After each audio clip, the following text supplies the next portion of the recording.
외국에서 쓰러졌는데 구급차가 3분 만에 왔습니다. 외국인인데요. 돈도 안 받았습니다. 이 말을 듣고도 믿어지시나요? 평생 서양 의료가 최고라고 믿어왔던 한 외국인. 아시아 병원은 위험하다고 경고까지 들었던 사람이 한국에서 쓰러진 뒤 완전히 다른 진실을 보게 됩니다. 3분의 응급 대응, 48시간 만에 끝난 검사. 3년을 기다리던 치료의 다, 그리고 믿음이 무너진 순간. 이 이야기는 여행담이 아닙니다. 병원 대기실에서 인생의 시간을 보내온 분들, 조금만 더 기다리세요라는 말을 수없이 들었던 분들을 위한 이야기입니다. 안녕하세요. 감동 하날 진행자 김민지입니다. 오늘도 마음 따뜻해지는 해외 감동 사연을 전해드릴게요. 영상이 좋으셨다면 구독과 좋아요로 응원해주세요. 그럼 감동의 이야기를 함께 시작해볼까요? 제 이름은 올리비아 해링턴입니다. 영국 런던에서 태어나 자랐고, 그때 저는 17살이었습니다. 어릴 때부터 호흡기가 약해 병원을 제 집처럼 드나들며 살았고, 영국 의료 시스템을 누구보다도 믿고 의지하며 살아온 아이였습니다. 그리고 솔직히 말씀드리면 한국이라는 나라에 대해서는 별로 좋게 생각하지 않았습니다. 아니, 정확히 말하면 의료만큼은 절대 믿을 수 없다고 생각했습니다. 지금부터 들려드릴 이야기는 제가 한국을 여행하면서 겪은 일입니다. 하지만 단순한 여행 이야기가 아니라 제가 평생 당연하다고 믿어왔던 생각이 산산이 무너진 순간의 이야기입니다. 그날은 한국에 도착한 첫날이었습니다. 비행기에서 내려 인천국제공항에 발을 디딘 지 고작 몇 분이 지났을 뿐이었죠. 저는 공항이 참 크고 반짝인다는 생각을 하면서 가방을 고쳐 메고 있었어요. 그 순간까지도 저는 제 몸 상태를 잘 알고 있다고 믿고 있었습니다. 언제 숨이 가빠지는지, 언제 약을 써야 하는지, 위험한 순간이 오기 전에 어떻게 대처해야 하는지 말입니다. 그런데 갑자기, 아주 갑자기였습니다. 무릎이 힘없이 꺾이면서 몸이 앞으로 쏠렸고 눈앞의 바닥이 순식간에 가까워졌습니다. 아, 이건 안 좋은 신호다. 그 생각이 들기도 전에 가슴이 조여왔습니다. 마치 누군가 제 가슴에 쇠로 된 띠를 씌우고 천천히 조이는 느낌이었습니다. 숨을 들이마시려고 했지만 공기는 들어오지 않았고 쌕쌕거리는 소리만 목에서 새어나왔습니다. 인천공항의 차갑고 단단한 바닥이 제 볼에 닿았고 어깨에서 가방이 떨어지는 소리가 들렸지만 그 소리가 점점 멀어지고 있었습니다. 그때 제 머릿속에 가장 먼저 떠오른 생각은 이것이었습니다. 여기 오면 안 됐는데. 하필이면 한국에서. 저는 어려서부터 만성호흡기 질환을 알아왔습니다. 영국에서는 이런 아이들을 아주 체계적으로 관리합니다. 담당 전문의가 있고 정기적으로 검사를 받고 조금만 이상해도 바로 병원으로 가는 것이 일상이었습니다. 제 담당 의사는 리처드 콜린스 박사였습니다. 런던에서도 손꼽히는 호흡기 전문의였고 저희 가족은 그분의 말을 한 번도 의심한 적이 없었습니다. 한국으로 떠나기 전 박사님은 제게 이렇게 말했습니다. 올리비아, 솔직히 말하자면 한국 의료는 영국 수준이 아니야. 응급 상황이 생기면 언어도 문제고 장비도 부족할 수 있어. 그러니까 흡입기는 최소 3개, 약도 평소보다 더 챙겨가. 그 말은 제 마음속에 깊이 박혔습니다.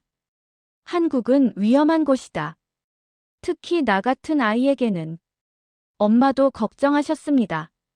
정말 괜찮겠니? 몸 안 좋으면 가지 말자. 하지만 저는 괜히 고집을 부렸습니다.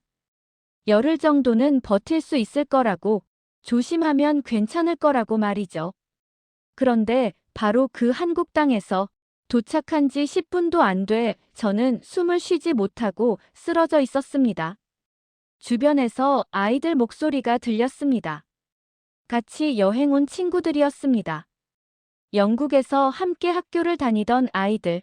조금 전까지만 해도 한국 음식이 어떻다, 케이팝이 어떻다 떠들던 아이들이 지금은 공포에 질린 목소리로 제 이름을 부르고 있었습니다. 올리비아, 괜찮아? 누가 좀 도와주세요. 인솔 교사인 사라 브룩스 선생님의 목소리도 들렸습니다. 항상 침착하고 준비가 철저한 분이었는데 그날은 그 목소리가 떨리고 있었습니다. 저는 말하고 싶었습니다. 앉혀달라고, 눕히면 더 힘들다고. 하지만 입이 움직이지 않았습니다. 목이 바늘구멍처럼 좁아진 느낌이었고 숨을 쉬려는 모든 시도가 실패로 돌아갔습니다. 시야가 점점 좁아졌습니다. 공항의 밝은 조명이 흐려지면서 하얀 점처럼 보이기 시작했고 제 손과 발의 감각이 사라지고 있었습니다. 저는 알았습니다. 산소가 부족해지고 있다는 걸.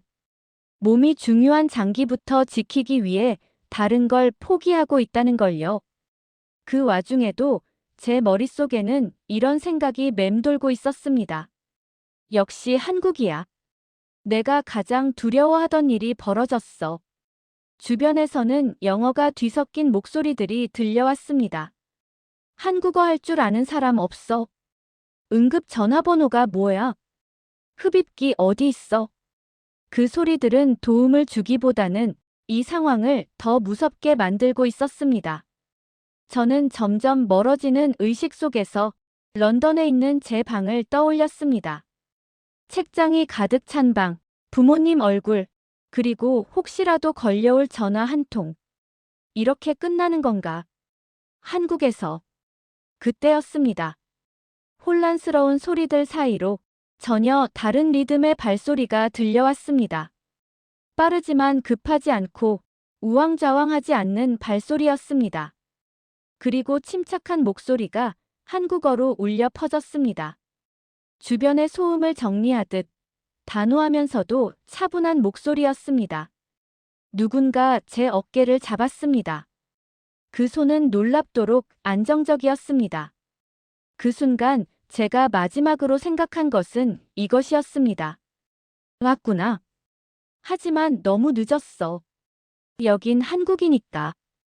그 생각이 얼마나 틀렸는지 그때 저는 아직 알지 못했습니다. 제 정신이 완전히 돌아온 건 아주 서서히였습니다. 어둠이 한꺼번에 사라진 게 아니라 조각처럼 떨어져 나갔습니다.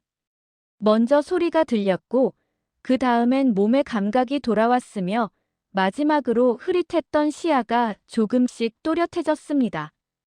처음 들린 건 한국어였습니다.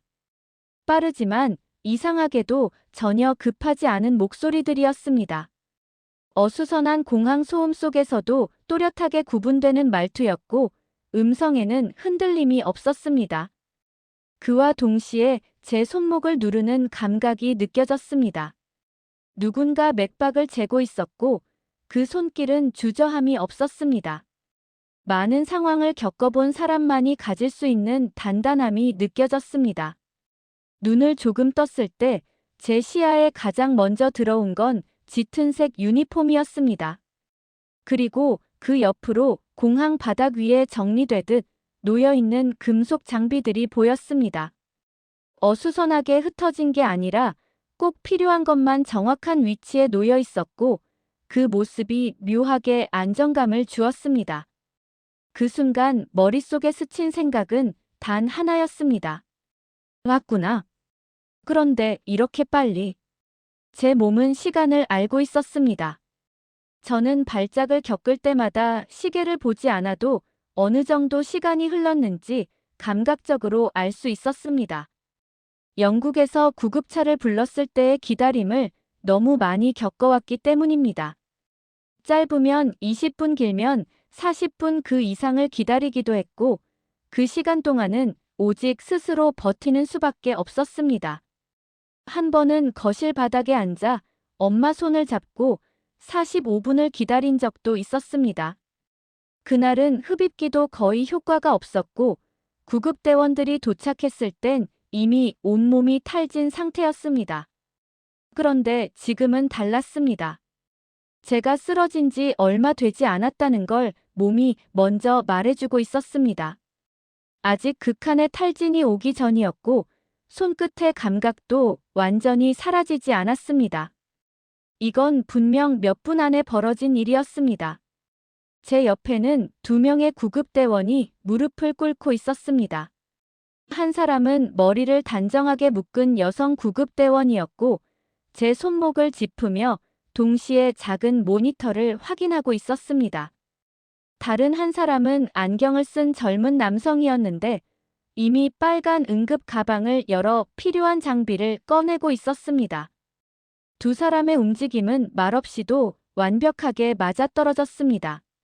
누가 무엇을 할지 설명할 필요가 없는 호흡이었습니다. 그때 제 귀에 영어가 들려왔습니다. 증상을 말씀해 주시겠어요? 호흡기 질환 병력이 있으신가요? 너무 자연스러운 영어였습니다.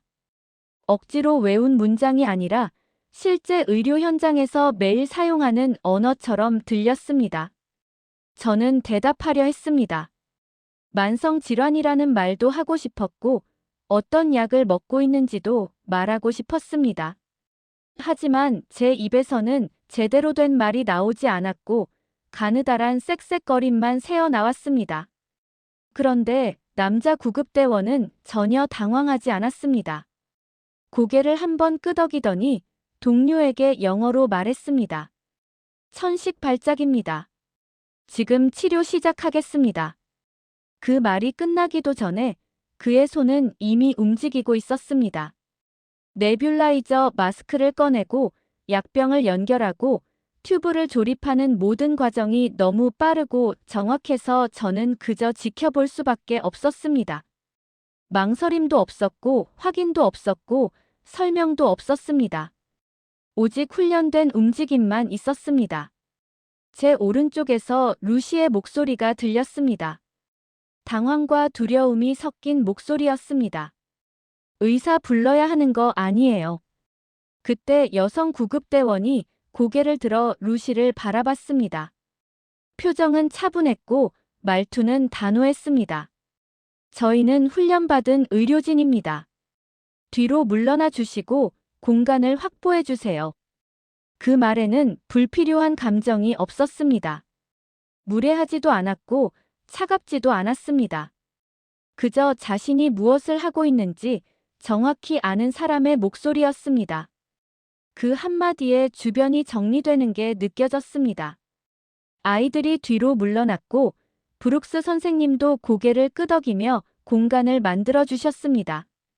곧 네뷸라이저 마스크가 제 얼굴에 씌워졌습니다.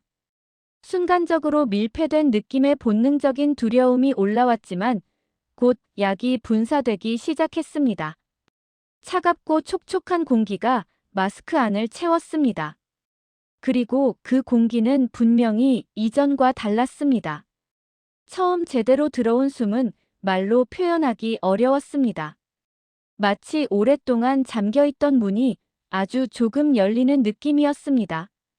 완전히 열린 건 아니었지만 그 작은 틈으로 공기가 들어오고 있었습니다. 쌕쌕거리던 숨 대신 진짜 숨이 들어오기 시작했고 저는 눈을 감고 그 호흡에만 집중했습니다. 들이마시고 내쉬고 다시 들이마시고 숨 하나하나가 조금씩 편해졌습니다. 가슴을 짓누르던 압박감이 서서히 풀리기 시작했고 심장이 미친 듯이 뛰던 속도도 점점 느려졌습니다. 손끝과 발끝의 저림이 사라지며 산소가 다시 몸 구석구석으로 퍼지는 느낌이 들었습니다. 주변에서는 두 구급대원이 낮은 목소리로 한국어를 주고받고 있었습니다. 무슨 말인지는 알 수 없었지만 그들의 톤은 모든 걸 말해주고 있었습니다. 이건 위급하지만 통제 가능한 상황이라는 확신. 그들에게 이 장면은 처음이 아니라는 익숙함. 시간이 얼마나 흘렀는지는 알 수 없었습니다. 하지만 점점 저는 숨 쉬는 것 말고 다른 것들도 느낄 수 있게 되었습니다. 차가운 공항 바닥의 감촉. 제 손을 꽉 잡고 있는 루시의 손. 멀리서 들려오는 안내방송과 여행객들의 발소리.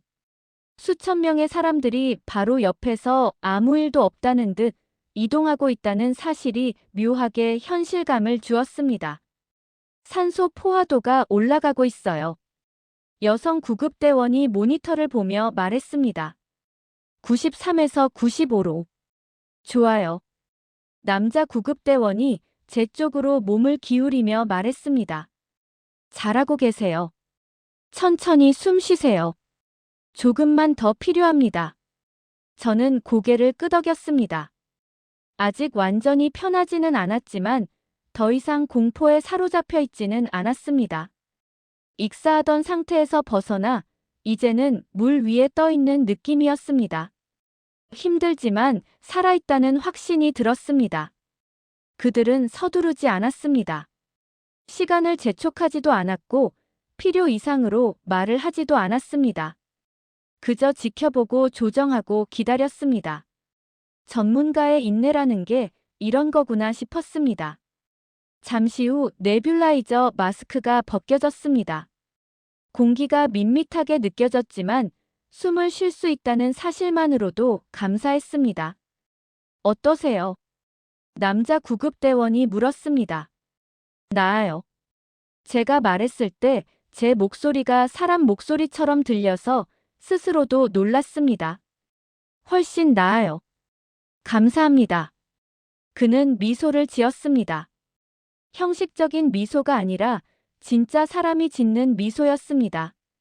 그들의 도움으로 저는 천천히 앉은 자세가 되었고 다시 일어섰습니다.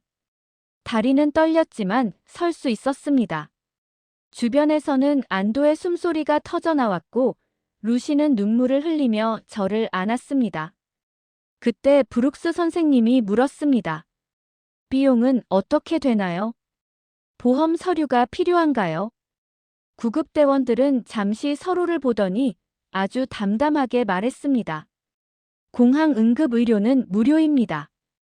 외국인도 마찬가지예요. 그 말이 제 가슴에 그대로 내려앉았습니다. 무료라니. 이 나라에서. 제가 가장 두려워했던 이 나라에서. 그들은 장비를 정리하고 간단히 인사한 뒤 다시 공항 안쪽으로 사라졌습니다. 마치 아무 일도 아니라는 듯. 저는 그 자리에 서서 그들이 떠난 방향을 바라보고 있었습니다. 그리고 머릿속에는 단 하나의 질문만 남아 있었습니다. 내가 믿어왔던 것들은 과연 무엇이었을까? 그리고 내가 아직 모르는 건 또 얼마나 많을까? 아직 숨이 가라앉지 않은 채로 저는 호텔방으로 돌아왔고 몸은 침대에 누워 있었지만 정신은 전혀 쉬지 못하고 있었어요. 공항 바닥에서 무너졌던 제 편견은 아직도 완전히 정리되지 않은 상태였고 그 여운이 남아있는 가운데 이번엔 새벽 2시라는 전혀 예상치 못한 시간에 또 하나의 시험이 저를 기다리고 있었던 거예요. 그 소리는 크지 않았어요. 하지만 단번에 알 수 있었죠. 뭔가 잘못됐다는 거요. 규칙적이지 않은 발소리, 화장실 문이 벽에 부딪히는 둔탁한 소리. 그리고 이어진 구토 소리. 그 소리는 단순히 누군가 속이 안 좋은 정도가 아니라 듣는 사람의 배까지 함께 뒤집어 놓는 절박한 소리였어요. 저는 잠에서 벌떡 깼고 심장은 이미 한 박자 빠르게 뛰고 있었죠. 침대 옆 시계에 희미하게 빛나는 숫자가 보였어요. 새벽 2시 37분. 이 시간이라는 게 괜히 더 불안하게 느껴졌어요. 화장실 문 아래로 새어 나오는 형광빛이 호텔방의 어둠을 가르고 있었고 저는 그 빛을 따라 맨발로 카펫을 밟으며 다가갔어요. 루시의 이름을 불렀지만 대답 대신 다시 구토 소리가 들려왔어요. 문을 열자 루시는 변기를 끌어안은 채 타일 바닥에 무릎을 꿇고 있었어요. 온몸이 경련처럼 떨리고 있었고 얼굴은 살아있는 사람의 색이 아니었어요. 회색에 가까운 창백함, 땀에 젖은 머리카락 동공은 고통으로 커져 있었죠. 저는 그 순간 알았어요. 이건 그냥 체한 게 아니라는 거요. 예전에 함께 겪었던 식중독보다 훨씬 심각해 보였어요. 두려움이 다시 제 가슴 한가운데를 눌렀어요. 불과 며칠 전 공항에서 제가 겪었던 그 응급 상황과 같은 위치였어요. 외국 한가운데 새벽 시간 의료라는 단어가 가장 막막하게 느껴지는 순간이었죠. 만약 이게 런던이었다면. 저는 이미 머릿속에 그려지고 있었어요. 전화 연결을 기다리는 시간, 응급실의 긴 의자들, 그리고 몇 시간을 기다려야 하는 현실하지만 우리는 지금 서울에 있었고, 저는 여전히 이 나라의 의료 시스템을 완전히 신뢰하지 못하고 있었어요. 머리로는 공항에서의 경험을 떠올리면서도 마음 한켠에는 여전히 의심이 남아 있었죠. 저는 곧바로 브룩스 선생님께 전화를 했어요. 2번 울리자마자 받으셨어요. 잠이 덜 깬 목소리였지만 상황을 듣자마자 바로 움직이셨어요. 정말 3분도 안 돼서 방문이 열렸고, 선생님은 잠옷 위에 가운만 걸친 채 들어오셨어요. 루시를 보시자 표정이 단번에 굳어졌어요. 이건 기다릴 일이 아니라는 판단이었죠. 그때 문 밖에서 조심스러운 목소리가 들렸어요. 호텔 직원이었어요. 우리 방에서 들리는 소리를 듣고 바로 올라온 거였죠. 그는 상황을 보자마자 망설이지 않았어요. 의료 지원이 필요해 보인다며 바로 병원에 연락하겠다고 했죠. 그 말투에는 확신이 있었어요. 마치 이건 특별한 일이 아니라 매뉴얼처럼 정해진 절차라는 듯이요. 새벽 시간인데도 괜찮냐는 선생님의 질문에 그는 오히려 의아하다는 표정을 지었어요. 한국의 응급실은 24시간 운영된다는 말이 너무 당연하다는 듯 들렸어요. 그는 전화를 걸었고 빠른 한국어로 상황을 설명했어요. 통화를 끊고 나서 택시가 이미 불렸고 병원에서도 우리를 기다리고 있다는 말을 했죠. 저는 그 순간 다시 한번 공항에서의 3분이 떠올랐어요. 이 나라에서는 위급한 순간에 시간이 다르게 흐르는 걸까 그런 생각이 들 정도였어요. 루시는 거의 서지 못했기 때문에 우리가 부축해서 택시에 태웠어요. 새벽의 서울은 낮과는 전혀 다른 얼굴이었어요. 조용하지만 살아있는 도시 편의점 불빛 식당 안의 사람들. 멈추지 않는 도시의 리듬 그 모든 것이 이상하게도 저를 안심시켰어요. 병원에 도착하자마자 간호사가 휠체어를 들고 나와 있었어요. 접수부터 하라는 말도 없었고 기다리라는 말도 없었어요. 바로 진료실로 이동했고 의사는 유창한 영어로 상황을 파악했어요. 검사 계획을 설명하는데 그 시간이 너무 짧게 느껴질 정도였죠.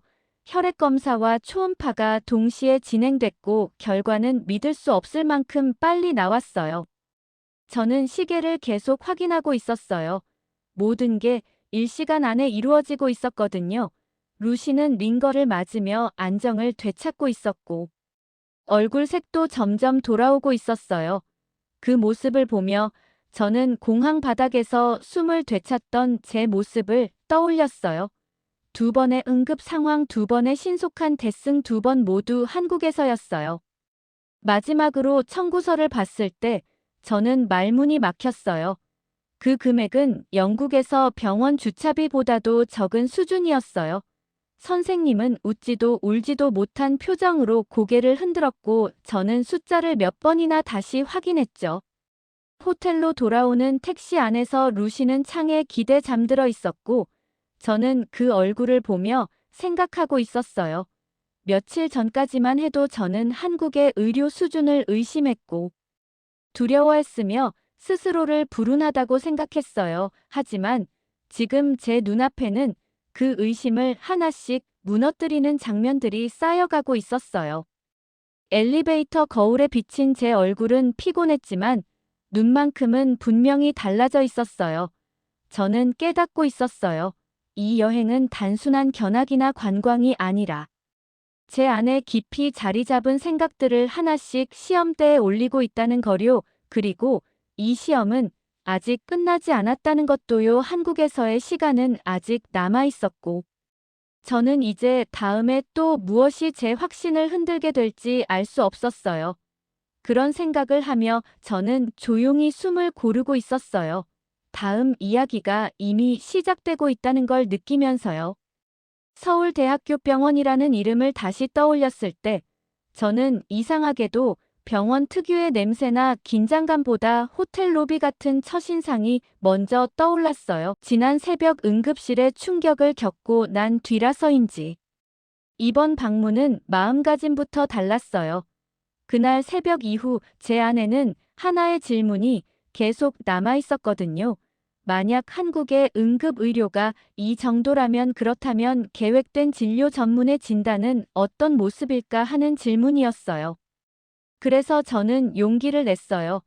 루시의 상태가 안정된 다음 날 브룩스 선생님과 조용히 이야기를 나누며 제 입으로 처음으로 말했죠. 여기 있는 동안 제 호흡기 문제를 제대로 검사받고 싶다고요. 급한 증상은 없지만 수년 동안 답을 못 받은 문제를 이제는 마주하고 싶다고요.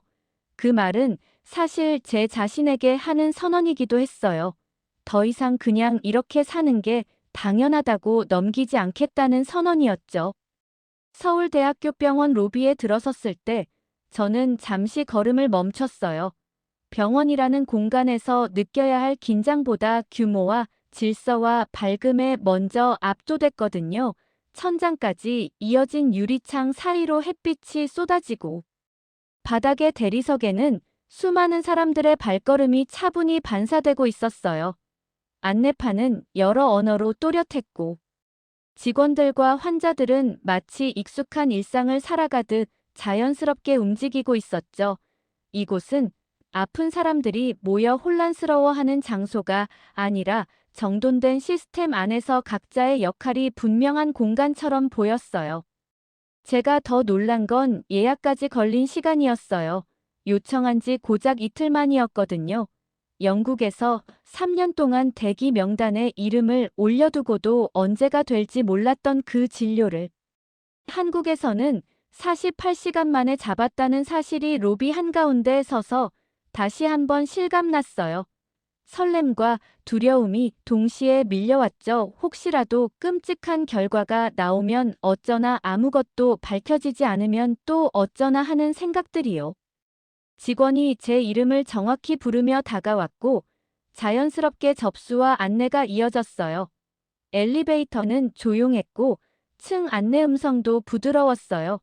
호흡기내과 대기실에 도착했을 때 저는 또 한 번 멈춰 섰어요. 이곳은 제가 알던 병원 대기실과 전혀 달랐거든요. 좁은 플라스틱 의자도 없고 답답한 공기도 없었어요. 각자 공간이 분리된 좌석과 충전 포트 큰 창으로 보이는 서울의 풍경. 그리고 무엇보다 사람들의 표정이 달랐어요. 지쳐 보이거나 분노에 찬 얼굴이 아니라 차분히 자신의 차례를 기다리는 모습이었죠. 접수 직원은 영어로 또렷하게 설명해 주었고 김 교수님 진료까지 10분 정도 걸릴 거라고 했어요. 저는 그 말을 듣고도 믿지 못해서 시계를 몇 번이나 확인했어요. 정말로 10분이 지나자 간호사가 제 이름을 불렀고 저는 진료실 앞에 서 있었죠. 김 교수님은 제가 상상했던 것보다 훨씬 젊어 보였고 동시에 신뢰감을 주는 분위기를 가지고 계셨어요. 무엇보다 저를 환자가 아니라 한 사람으로 대하는 태도가 느껴졌어요. 의료 기록을 이미 모두 읽어보셨고 질문은 형식적이지 않았어요. 어린 시절부터의 변화, 계절별 증상, 생활 환경, 가족력까지 하나도 놓치지 않고 물어보셨어요. 저는 그 45분 동안 처음으로 누군가가 제 호흡을 진지하게 이해하려고 하고 있다는 느낌을 받았어요. 그리고 교수님이 말했어요. 종합검사가 필요하다고요. 단순히 흡입기를 유지하는 게 아니라 왜 이런 반응이 나오는지 근본 원인을 찾자고요. 그 검사들이 바로 오늘 이루어질 거라고요. 저는 다시 한번 귀를 의심했어요. 제가 영국에서 몇 년을 기다렸던 검사들이 하루 안에 가능하다고요. 그날 오후는 마치 잘 짜인 하나의 흐름처럼 이어졌어요. 혈액검사, 폐기능검사, 자극검사, CT 촬영까지 기다림 없이 순서대로 진행됐어요. 어디에서도 이유 없이 멈춰 서서 기다린 적이 없었고 모든 단계마다 설명이 있었어요. 무엇을 하는지, 왜 필요한지, 어떤 결과를 볼 수 있는지요. 저는 검사 대상이 아니라 과정의 일부로 존중받고 있다는 느낌을 받았어요. 병원을 나설 무렵 저는 지쳐 있었지만 마음은 오히려 또렷했어요. 단 하루 만에 지난 6년 동안 받지 못했던 답에 가까워지고 있다는 사실 때문이었죠. 그리고 다음 날 아침 김 교수님 앞에 다시 앉았을 때 드디어 그 답을 마주하게 됐어요. 화면에는 제 폐가 입체적으로 회전하며 나타났고 수치와 그래프가 제 상태를 설명하고 있었어요. 처음으로 저는 제 몸 안에서 무슨 일이 일어나고 있는지를 눈으로 보고 이해할 수 있었어요.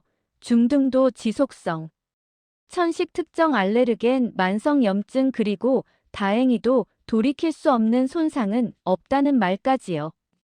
치료 계획은 구체적이었고 현실적이었어요. 새로운 흡입기 면역요법 그리고 몇 개월 안에 눈에 띄는 개선 가능성까지 제시됐죠. 저는 그동안 그냥 버티는 삶에 익숙해져 있었던 것 같아요. 나아질 수 있다는 가능성을 진지하게 들어본 적이 없었거든요. 비용을 들었을 때 저는 말문이 막혔어요. 진단과 치료를 모두 포함해 그동안 제가 콘서트 티켓이나 옷에 썼던 돈보다 적었으니까요. 제 건강에 대한 답이 그 정도의 비용으로 가능하다는 사실이 믿기지 않았어요. 병원을 나서며 저는 서류 봉투를 꼭 쥐고 있었어요. 그 안에는 단순한 검사 결과가 아니라 제 삶을 바꿀 수 있는 설명서가 들어있었거든요. 그리고 그 순간 깨달았어요. 이 이야기는 아직 끝난 게 아니라는 거요. 제가 이 답을 가지고 영국으로 돌아가서 무엇을 마주하게 될지, 어떤 질문을 던지게 될지, 그리고 또 어떤 충돌이 기다리고 있을지 아직 아무것도 시작되지 않았다는 거요. 저는 그저 이제 막 진실의 문 앞에 서 있었을 뿐이었어요.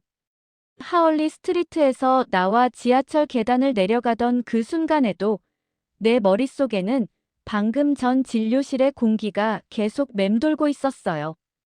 겉으로는 아무 일도 없었던 것처럼 사람들은 오가고 있었지만 내 안에서는 분명히 무언가가 바뀌고 있었죠. 콜린스 박사의 진료실 문을 닫고 나오는 순간 나는 단순히 한 병원을 나온 게 아니라 오랫동안 당연하다고 믿어왔던 생각 하나를 내려놓고 나온 기분이었어요. 영국 의사는 늘 옳고 시스템은 느릴 뿐 결국 나를 위해 작동하고 있으며 환자는 그저 기다리는 게 미덕이라는 믿음 말이에요. 사실 예전의 나라면 그날처럼 콜린스 박사 앞에서 그렇게 또박또박 말하지 못했을 거예요. 그의 나이, 경력, 벽에 걸린 졸업장들, 그리고 FRCP라는 약자 앞에서 나는 늘 조용히 고개를 끄덕이기만 했거든요. 네, 알겠습니다. 기다리겠습니다. 괜찮습니다. 라는 말만 반복하면서요. 숨이 차서 밤에 잠을 설칠 때도, 봄만 되면 가슴이 답답해질 때도, 그건 그냥 내가 감당해야 할 몫이라고 생각하고 있었어요. 그런데 한국에서 돌아온 뒤에는 그 침묵이 더 이상 가능하지 않았어요. 서울대학교 병원에서 경험한 그 이틀이 나를 완전히 다른 사람으로 만들어 놓았거든요. 기다림 대신 설명을 받았고, 모호한 말 대신 수치와 영상으로 내 상태를 받고, 언젠가라는 말 대신 지금 할 수 있다는 답을 들었어요. 그리고 무엇보다 누군가가 내 이야기를 처음부터 끝까지 들어주고 있었죠. 숨이 막힐 때의 공포, 운동하다가 멈춰 서야 했던 순간들, 남들 앞에서 괜히 약해 보일까봐 웃으며 넘겼던 날들까지요. 지하철 플랫폼에 서서 전광판을 바라보고 있는데 문득 이런 생각이 들었어요. 만약 내가 한국에 가지 않았더라면 어땠을까? 아마 지금도 대기 명단 어딘가에 이름만 올려둔 채 흡입기 처방을 갱신하면서 조금만 더 참아보자는 말을 듣고 있었겠죠. 그리고 그걸 당연하게 받아들이고 있었을 거예요. 영국 의료는 원래 그런 거니까, 다들 그렇게 사니까, 나만 힘든 게 아니니까요. 하지만 그날 콜린스 박사의 진료실에서 나는 처음으로 깨달았어요. 기다림이 미덕이 되는 순간 누군가는 불필요하게 고통을 참고 있다는 걸요. 시스템이 바쁘다는 이유로, 자원이 부족하다는 이유로 한 사람의 삶의 질이 뒤로 밀릴 수 있다는 걸요. 그리고 그걸 당연하다고 받아들이게 만드는 가장 큰 힘이 바로 권위라는 것도요. 콜린스 박사는 나쁜 의사가 아니었어요. 그건 지금도 변함없이 생각하고 있어요. 그는 진심으로 나를 걱정했고 자신이 배워온 기준 안에서는 최선을 다하고 있었죠. 문제는 그 기준이 너무 오랫동안 갱신되지 않았다는 거였어요. 아시아 의료는 뒤처져 있고 서구의 시스템이 언제나 표준이라는 생각. 실제로 가서 보고 직접 겪어보기 전까지는 의심조차 하지 않았던 믿음 말이에요. 집으로 돌아와 며칠이 지나자 내 몸이 조금씩 달라지고 있다는 걸 느끼기 시작했어요.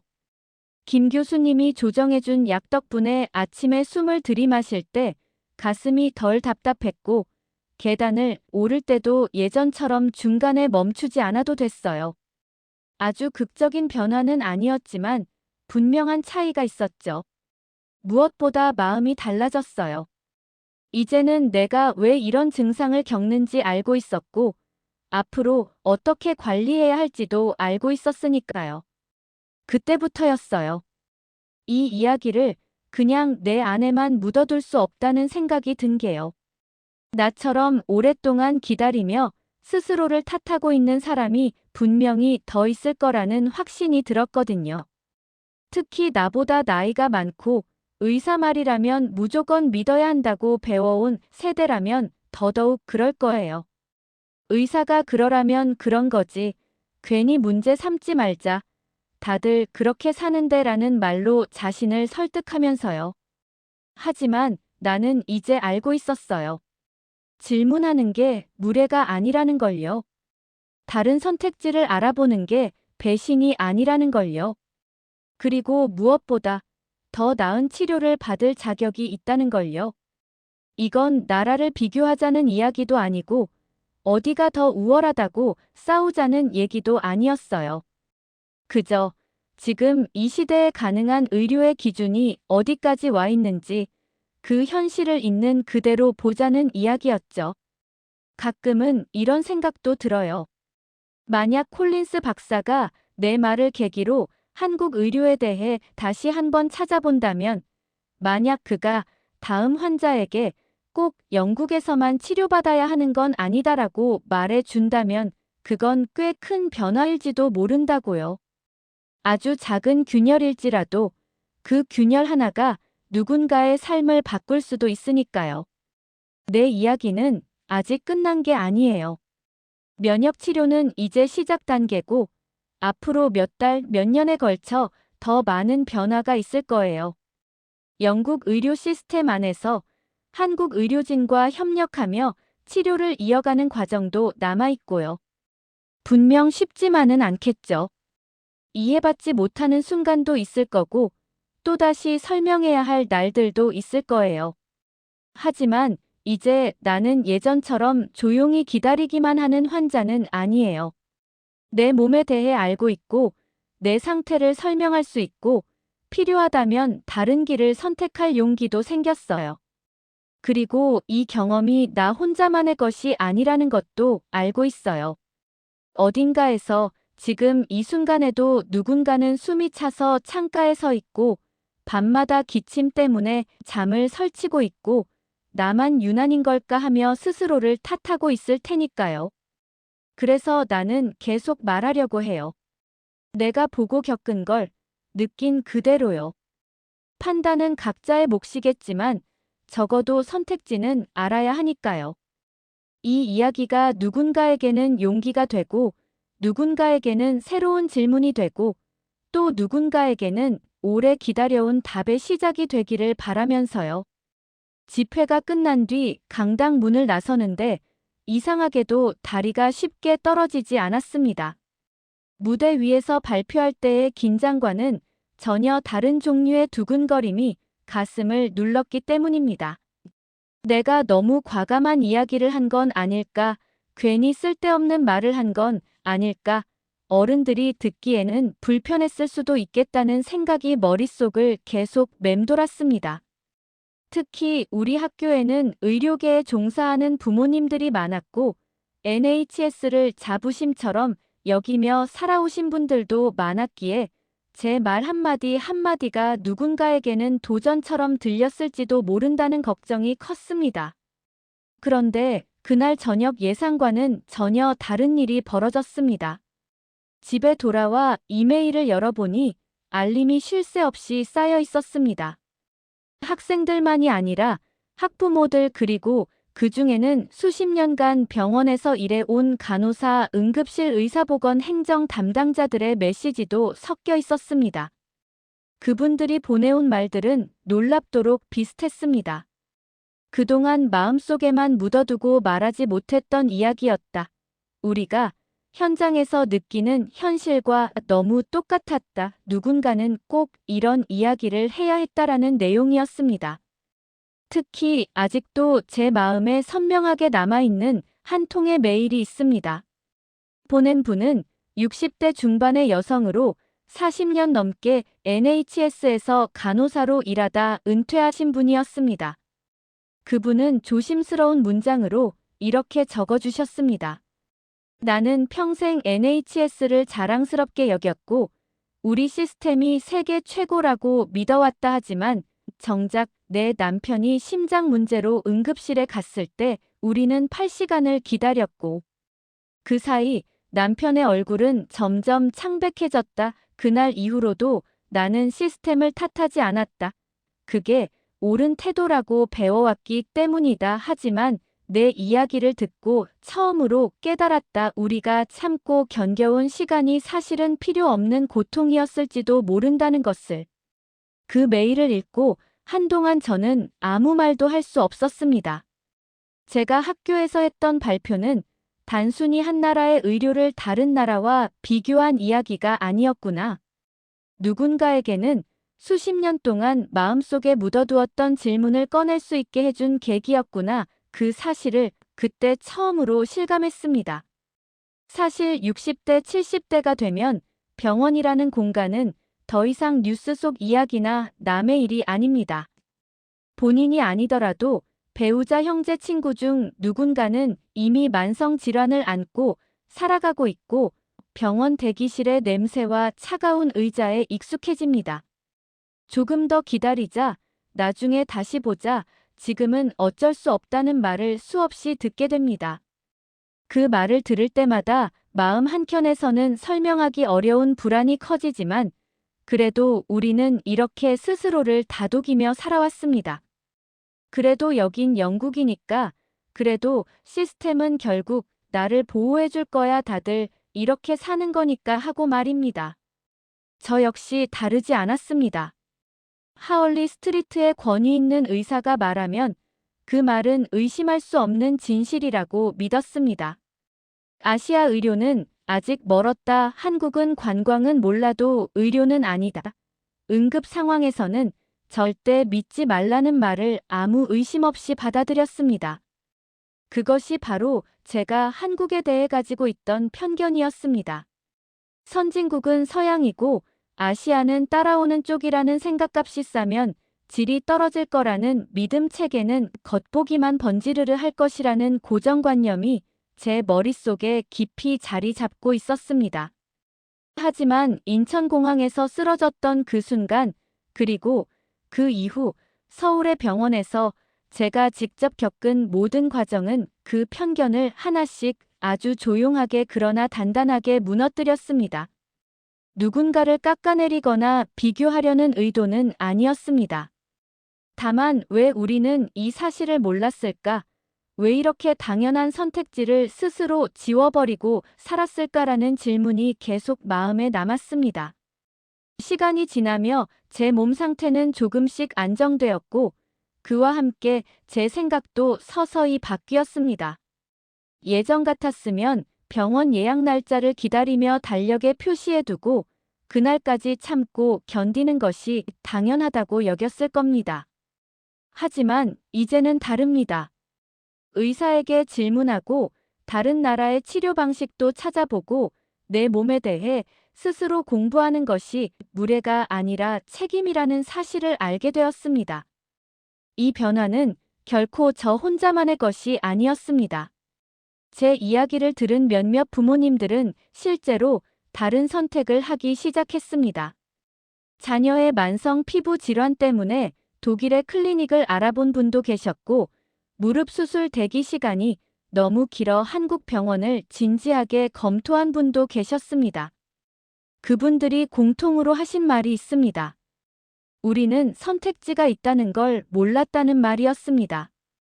바로 그 지점이 제가 이 이야기를 끝까지 전하고 싶은 이유입니다. 어디가 더 낫다, 어디가 최고다라는 이야기가 아니라 선택지가 존재한다는 사실 자체가 사람을 살게 한다는 점입니다. 특히 나이가 들수록 몸이 예전 같지 않다고 느낄수록 선택지가 있다는 것은 곧 희망과도 같습니다. 저는 여전히 영국을 사랑합니다. 이 나라에서 자랐고 이 나라의 시스템 덕분에 많은 혜택을 받으며 살아왔습니다. 차를 마시며 날씨를 불평하고 줄 서는 문화를 묵묵히 받아들이는 이 삶도 여전히 제 일부입니다. 다만 이제는 우리가 최고이니 다른 건 볼 필요 없다는 생각에는 고개를 저을 수밖에 없습니다. 진짜 용기는 내가 틀렸을 수도 있다는 가능성을 인정하는 데서 시작된다는 걸 배웠기 때문입니다. 그리고 진짜 애국심은 우리의 약점을 외면하는 것이 아니라 다른 나라의 성공에서 배워 우리를 더 나아지게 하려는 태도라는 것도 알게 되었습니다. 이 이야기를 여기까지 들으신 여러분 중에도 마음 한켠이 조금은 불편해지신 분이 계실지 모릅니다. 그래도 우리나라 의료가 그렇게 나쁘진 않다, 운이 좋았던 사례 아니냐라고 생각하실 수도 있습니다. 그 생각이 틀렸다고 말씀드리고 싶지는 않습니다. 다만 다음번에 병원 대기실에서 긴 시간을 보내게 되신다면 혹시 이게 정말 최선일까라는 질문이 마음속에 떠오른다면 그 질문을 억누르지 않으셨으면 합니다. 질문은 불평이 아니고 질문은 배신이 아니며 질문은 결국 나 자신과 가족을 지키기 위한 시작이기 때문입니다. 제가 한국에서 배운 가장 큰 교훈은 기술도 건물도 시스템도 아니었습니다. 환자를 중심에 두고 생각한다는 태도, 그리고 가능한 것을 언젠가가 아니라 지금 하려는 의지였습니다.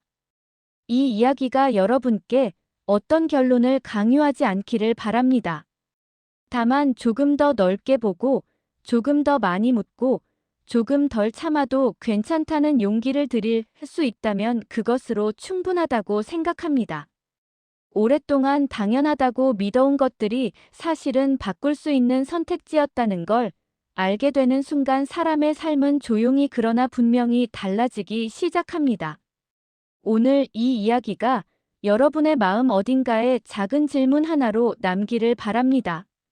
그리고 그 질문이 언젠가 여러분 자신이나 사랑하는 누군가의 건강을 지키는 방향으로 이어지기를 진심으로 바라며 이 긴 이야기를 여기서 조심스럽게 마무리하겠습니다.